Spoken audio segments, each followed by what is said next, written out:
السلام عليكم واهلا بكم في فيديو جديد وفيديو مهم. طيب يا شباب، احنا دلوقتي زي ما قلنا في هجمة المان ان ذا ميدل اتاك، اختراق الاجهزة المتصلة بالشبكة. حلو جدا. عشان اعمل عملية الاختراق دي او اعرف اخترق اجهزة المتصلة بالشبكة، لازم اعرف الاي بيهات بتاعتها. لازم اعرف ايه الاي بيهات بتاع كل جهاز متصل معايا على الشبكة، وده اللي احنا هنعرفه النهاردة. التعرف على الأجهزة المتصلة داخل الشبكة اللي انت اخترقتها بالفعل، اللي اتعلمنا ازاي في الفيديوهات اللي فات ازاي نخترقها. طيب، احنا دلوقتي عندنا حاجتين ملهمش تالت في عملية الاختراق دي. انا بستخدم هنا لينكس على في ام وير، وبستخدم ويندوز 10. فنظام ويندوز 10 عندي هو هيكون نظام الضحية، النظام اللي هجرب عليه وهنبدأ نعمل الاختراق عليه. ايه ميزة العملية دي؟ والله ميزة العملية دي بكل بساطة ان هو مش بيتطلب محول. يعني ايه مش بيتطلب واي فاي ادابتر، مش بيتطلب الفا، فبالتالي انت تعرف توفر في الحتة دي. تمام جدا. اذا اللي احنا نعمله دلوقتي ان احنا هنعمل الاختراق او عملية البنتريشن تيستينج دي على نظام وهمي عشان نتدرب على نفسنا. طيب انت عايز تجربها على نظام فعلي، يبقى هنعمل ايه؟ هنستخدم الواي فاي ادابتر اللي اتكلمنا عليه في الكورسات بتاع اختراق شبكات الواي فاي، سواء واي فاي الفا او سواء الواي فاي ادابتر الان اللي احنا اتكلمنا عليه زي ما قلنا، وبرضه هتلاقي الفيديو ده على اليوتيوب. طيب، ماذا لو انا عايز اجرب على نظام فعلي واخترق نظام فعلي واعمل عليه الهجمة بشكل فعلي، ولكن انا ما عنديش واي فاي ادابتر؟ ساعتها هنبدأ نستخدم نسخة كالي لينكس كنسخة أساسية للنظام. طيب، الموضوع ده بيخلينا نستخدم كارت الواي فاي اللي داخل اللابتوب أو داخل البي سي، اللي هو بيكون جاي في البي سي معانا، فساعتها بنستخدمها بدون أي مشكلة. تمام جدا. فإحنا دلوقتي زي ما قلنا نستخدم نسخة وهمية ونجرب على النسخة الوهمية نفس الكلام بالظبط. تحط الواي فاي أدابتر في اللاب بتاعك، يبقى انت كده شغال على نسخ افتراضية او نسخ حقيقية. تقدر تجرب عمليات الاختراق كلها على النسخ الحقيقية، لان احنا اصلا اثناء تثبيتنا لنسخة اللينكس او نسخة الويندوز، فالنسخة الافتراضية او الاعدادات الافتراضية ان هو بيجيب لي الواي فاي بتاعي نات. تمام، النات ده اللي هو بيقول لي ان الواي فاي متخصص من اللينكس، مش جايب اي بي من خلال الراوتر بتاعنا. اهو شايفين نتورك ادابتر. لو احنا عايزين نخليها دايركتري من الراوتر هندوس على بريدج ونعمل بريدج. فاهمين الفكرة؟ لكن هو في نسخة اللينكس وحتى كمان في نسخة الويندوز هنلاقي في السيتنج او النتورك ادابتر برضو نفس الفكرة نات. ده معناته ايه؟ معناته ان الفي ام وير عامل لي شبكة وهمية متصل عليه الثلاث اجهزة دول، التيلز والفي ام وير الويندوز 10 ونسخة لينكس. يعني انا لما اجي اعمل الفحص دلوقتي على نسخة اللينكس المفروض ما يظهرليش الا نسخة الويندوز لان هي اللي شغالة حاليا. فهمتوا الفكرة؟ تعالوا بقى نشغلها كده. الباسورد بتاعنا نقدر بقى نكبر الشاشة كده. خلاص هما النسختين موجودين هنا. طيب هنبدأ كده بسم الله. حرف الكيو بتاعنا جميل. هنبدأ نستخدم اول حاجة سودو علشان ما نقعدش نكتب الباسورد كل شوية او كل مرة للنظام. الباسورد غلط. تمام كلير.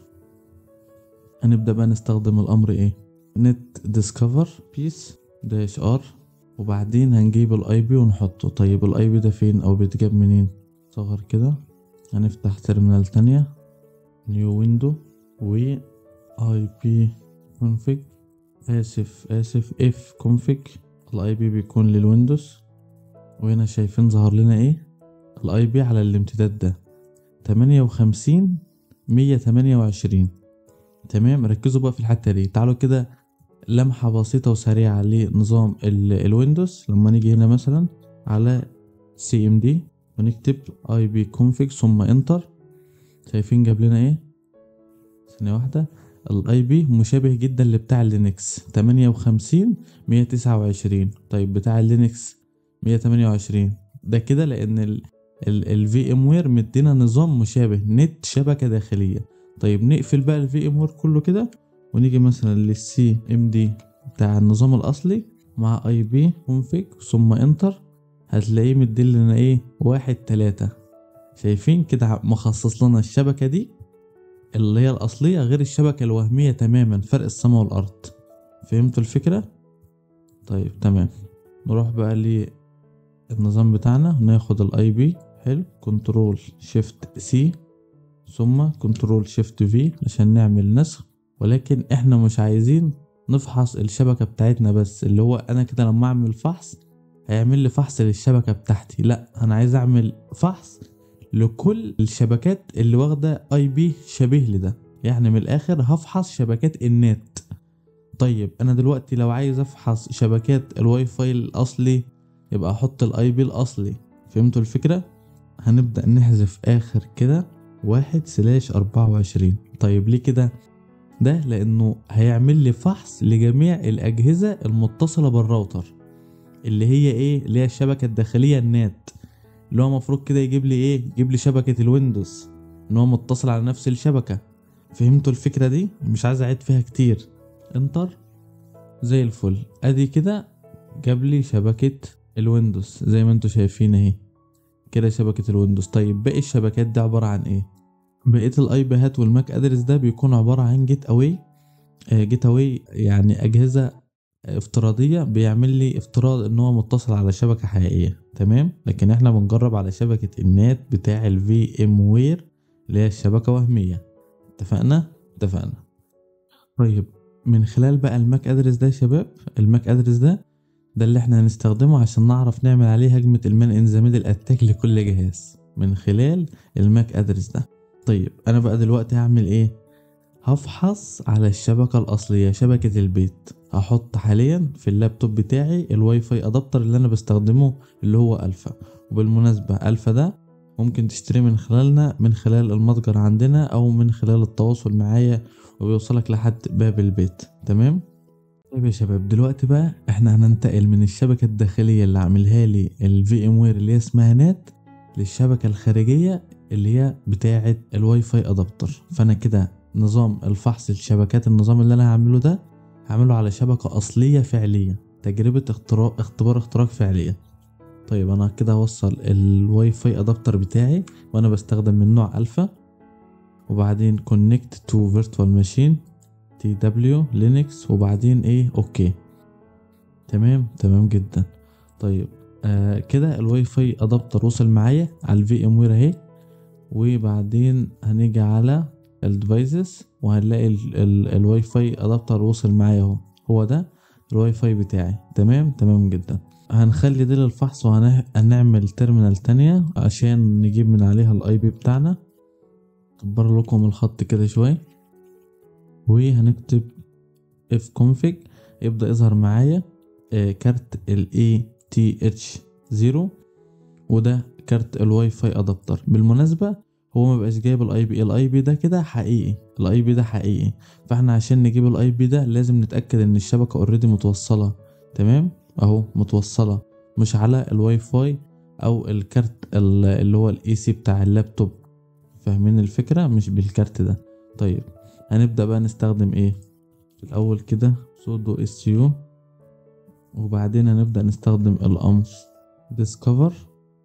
تمام نفس الامر اللي استخدمناه قبل كده. وبعدين بدل ما هنحط الواي فاي او الاي بي بتاع نظام اللينكس او النت اللي احنا عملنا عليه التجربة اللي فاتت، لا هنبدأ نحط بتاع الراوتر الاصلي او الشبكة الاصلية اللي انا متصل بيها. كنترول شيفت سي، وهنبدأ نيجي هنا كنترول شيفت في، وبعدين هنحذف الواحد او 1/24 عشان يفحص لي جميع الشبكات. طيب نسيبه كده يفحص.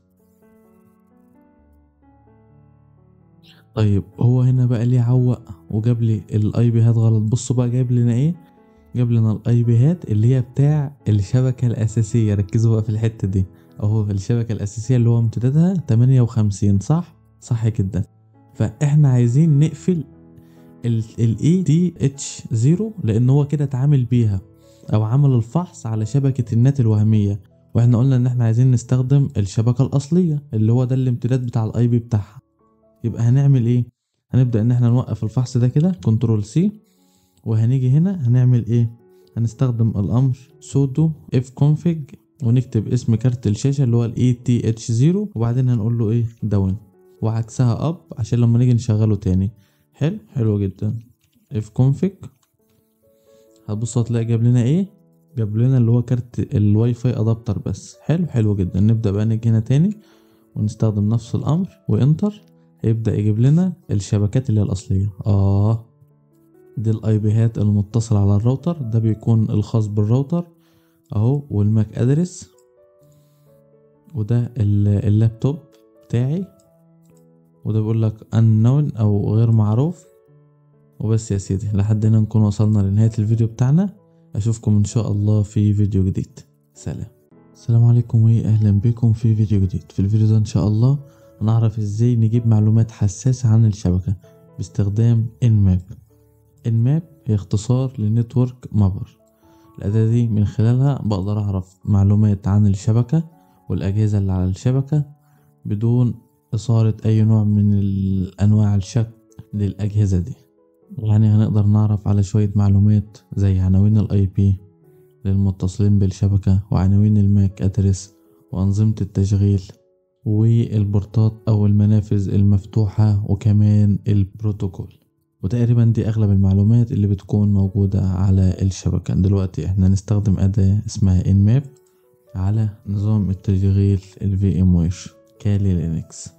طيب يا شباب، الأداة بتكون موجودة عندنا هنا في الابس على أول خانة اللي هي الانفورميشن جاذرينج أو جمع المعلومات، وبعدين بنيجي على nmap ونفتحها كده. تمام، بتظهر معانا بالشكل ده، او نقدر نستخدمها من خلال ان احنا نكتب nmap في الترمينال عادي، يعني كلير. نكبر لكم سودو كلير تاني، نجيب القيمة كده في النص عشان تشوفوا. وبعدين هنبدأ نستخدم ايه nmap، ولكن من غير الداش بي ان، لان احنا نعرف دلوقتي ايه وظيفة الداش بي ان. بس هنكتب nmap ونكتب الاي بي، وبعدين 24 زي كده النت ديسكفر، وبعدين انتر. هيبدأ دلوقتي كده يجمع لي شوية معلومات عن الاي بي ده، اللي هو اصلا الاي بي ده الخاص بالشبكة او الراوتر.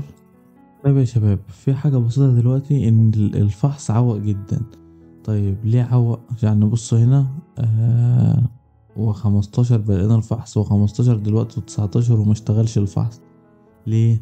لان انا بعمل الفحص ده على الراوتر اللي هو العام، لكن انا مش موصل الانتنة زي ما انتوا شايفين الاي بي اهو. فانا المفروض لما اجي افحص على ده، صح كده؟ صح جدا. فاللي احنا نعمله دلوقتي، او حتى على الاقل نشغل الواي فاي هنا، الواي فاي بتاع البيت. هنوصل دلوقتي الانتنة. يعني احنا لو جربنا على الشبكة العادية اللي هي النت، هتشتغل على طول في ثانية. config تمام جدا. هنبدأ بقى نوقف الشبكة اللي هي الأساسية.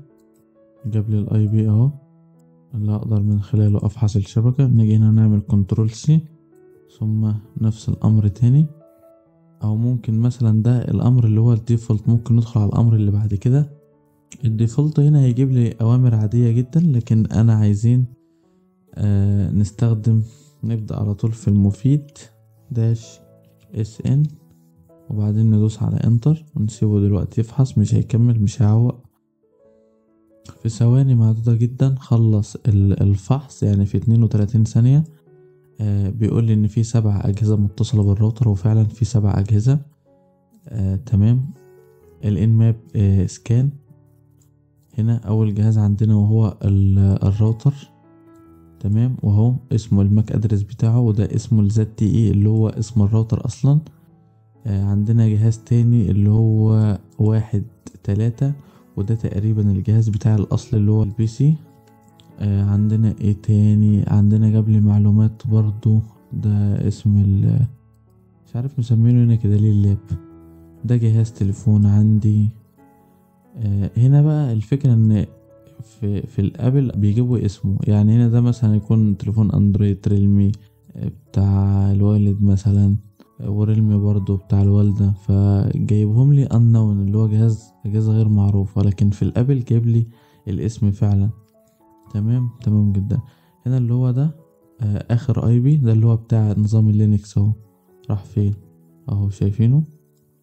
تمام. وجايب لي عن كل جهاز الماك ادرس زي ما انتوا شايفين كده، والاسم بتاعه والاي بي. طب يا شباب، دلوقتي هنستخدم امر جديد اللي هو البي ان ده نفس الفكرة بتاع الاس ان، ولكن بيجيب لي البورتات المفتوحة برضو. تمام، ده الفرق. طيب الداش اس اس ده ليه او ايه سبب الامر ده؟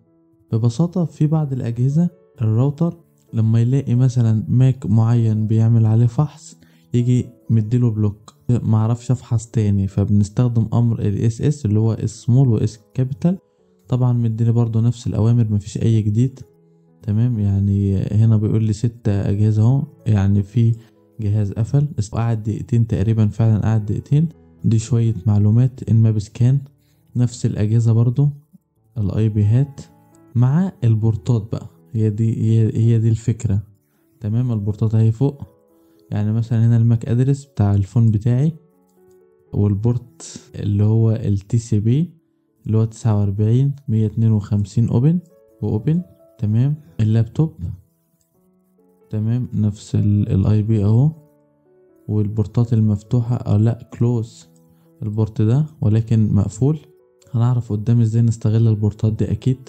ده ايه ده؟ الراوتر ذات نفسه فيه 3 بورت مفتوح، 53 وال80 وال443 HTTP وال HTTPS، وده اللي احنا هنستغله في حتة المان ان ذا ميدل اتاك، وركزوا في الحتة دي وبس يا سيدي. يعني لحد هنا نكون وصلنا لنهاية الفيديو. بس قبل ما اختم عايز اقول حاجة، ما تنسوش فكرة ان انا بستخدم حاليا الديفايس او الالفا. تمام اهو الالفا شغالة، فبالتالي انت لو مش هتستخدم الالفا هتعمل على الاي بي اللي هو بتاعك بتاع نظام اللينكس اهو اللي هو ده. تمام جدا. وبس يا سيدي، سلام واشوفكم في فيديو جديد. طيب السلام عليكم واهلا بكم في فيديو جديد. في الفيديو ده هنستخدم اداة شبه هي الانماب ولكن بواجهة رسومية افضل. يعني بدل ما هنستخدم الترمينال او واجهة كتابية، لا هنستخدم واجهة رسومية، يعني من الاخر كده تطبيق حلو جدا. نطلع بقى من الحاجات دي كده، كلوس انوي وكده. تمام جدا. زين ماب زي ما قلت لكم كده هي نفس فكرة الان ماب، هي ولكن بواجهة رسومية. بنلاقيها فين؟ الكاتيجوري الخاص بانفورميشن جاذرينج، ننزل تحت كده بنلاقي اهو زين ماب. عندنا بالروت اللي هو بيطلب باسورد عشان ما يطلبش مني الباسورد تاني، دي اللي هنفتحها. هي بتنزل تلقائيا مع النظام، لو ما نزلتش اعمل ابديت وابجريد للنظام وهتبدأ تنزل معاك على طول. هنا بنكتب التارجت او الاي بي بتاعنا، وهنا بنختار نوع السكان. تمام. وهنا نوع الكومند او الامر. فاهمين الفكرة؟ تمام. هنشرحهم واحدة دلوقتي. في البداية انا مش فاتح غير التيرمينال بس، مش فاتح نظام الويندوز الكونفيج، فجاب لنا الاي بي بتاع النظام اللي هو الاي بي بتاع النات بتاع الشبكة الداخلية للفي ام وير. اتفقنا؟ فده اللي احنا نعمل على الفحص. لو عايزين نعمل على شبكة الواي فاي الخارجية يبقى هنشغل الانتنة بتاعتنا. طيب هناخد ده كده كنترول شيفت سي، وهنيجي هنا عند التارجت كنترول شيفت في، كنترول في بقى مش شيفت في. تمام. وهنمسح اخر رقمين لان احنا لو حطينا نفسه هو الاي بي هيفحص لي الاي بي بس، لا انا عايز افحص الشبكة كاملة. والسلاش بتاعتنا وبعدين 24. طيب نوع السكان احنا دلوقتي عايزين نختار ريجولار سكان، وده ابسط انواع السكان. تمام. هو والبنك، فهنختار ريجولار كأني بالظبط بكتب الماب عادي جدا اللي هو ده الديفولت، ابسط انواع العمل الفحص والسكان. وبعدين هنضغط على سكان بكل بساطة كده. بياخد طبعا من 30 ثانية لدقيقة على حسب. طيب خد في الفحص زي ما انتم شايفين كده 40 ثانية. فحص لي 256 اي بي، طلع لي 3 هوستس، اللي هو الماسك بيكون فيه 256 اي بي، فهو بيفحص لي ماسك اللي هو الراوتر يقدر يتحمله اصلا. تمام جدا. عمل لي 3 ولكن الفعلي هو واحد بس، الفعلي اللي هو ايه، اللي هو ال 128 اللي هو عليه نظام اللينكس. لكن لو فتحنا مثلا نظام الويندوز هنلاقي جايب لنا اي بي تاني رابع اللي هو كان 130 اللي احنا جربناه امبارح في الفيديوهات، في الفيديو اللي فات في الانماب العادية. هنا بيجيب لي الانماب اوتبوت او الحاجات اللي طلعها لي. تمام. بيقول لي ان هو فحص الجهاز الاساسي ده بقى اللي هو المفروض يكون بتاع الراوتر لو كان في راوتر. تمام. تاني حاجة عمل لي فحص ليها هي البورتات المفتوحة. نظام اللينكس او سيرفر اللينكس او النت الخاص او الشبكة الخاص باللينكس معروف ان هي بيكون فيها بورتات مفتوحة كتير علشان السيرفيسز او الخدمات اللي بيقدمها. تمام. زي مثلا لو كنا مشغلين الاباتشي عشان نرفع اي موقع من هنا هيكون جايب لي هنا سيرفر الاباتشي شغال.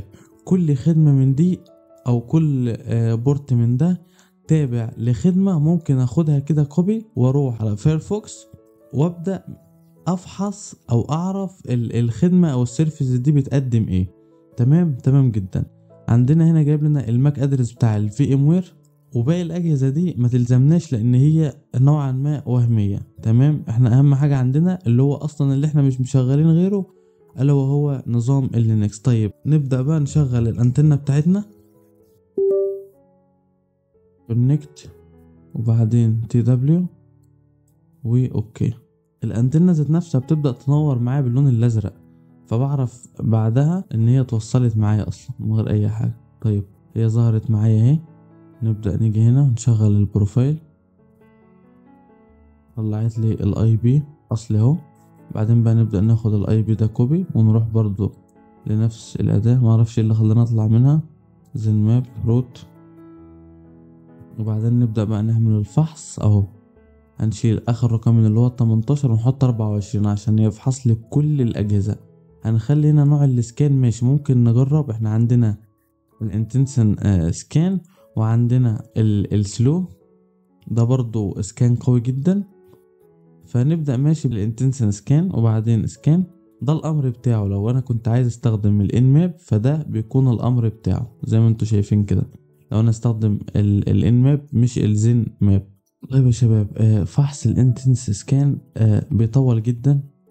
تمام. يعني في السكان هنا شايفين هو بيقول لي رانينج، هو دلوقتي تقريبا عدى 4 أو 5 دقايق، وهو فعلا لانه بيجيب لي تفاصيل دقيقة جدا عكس مثلا لو انا اخترت نوع سكان تاني زي الريجولار، لكن هو خلص سكان اهو. الريجولار سكان بيكون سريع جدا. تمام. طيب تعالوا بقى نخش هنا. بما انه خلص السكان مبدئيا كده احنا عايزين نهتم بالاي بيهات اللي طلعها لي اللي هي متصلة بالاجهزة. طيب هنبدأ بأول اي بي معانا اللي هو 1 1. الاي بي ده اللي بيكون بتاع الراوتر.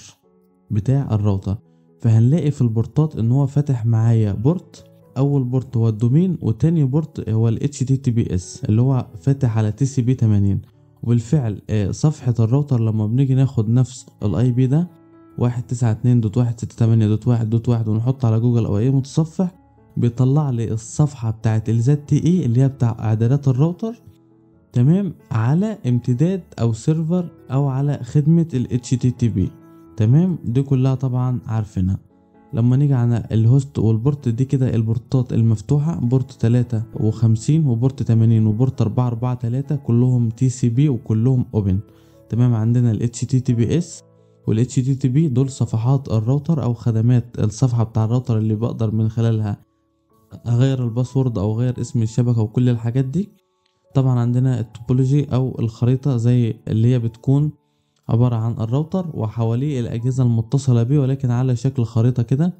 لو دوسنا على الجهاز ده شايفين هيجيب لي شوية الاي بيهات على شكل دوائر كده، الراوتر اللي هو ده وحواليه 6 أجهزة المتصلين.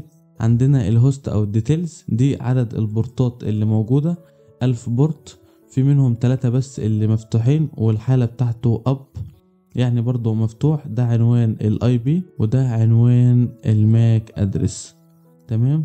والاوبريتنج سيستم لينكس، نظام لينكس. وده حاجة حلوة جدا. ليه بقى؟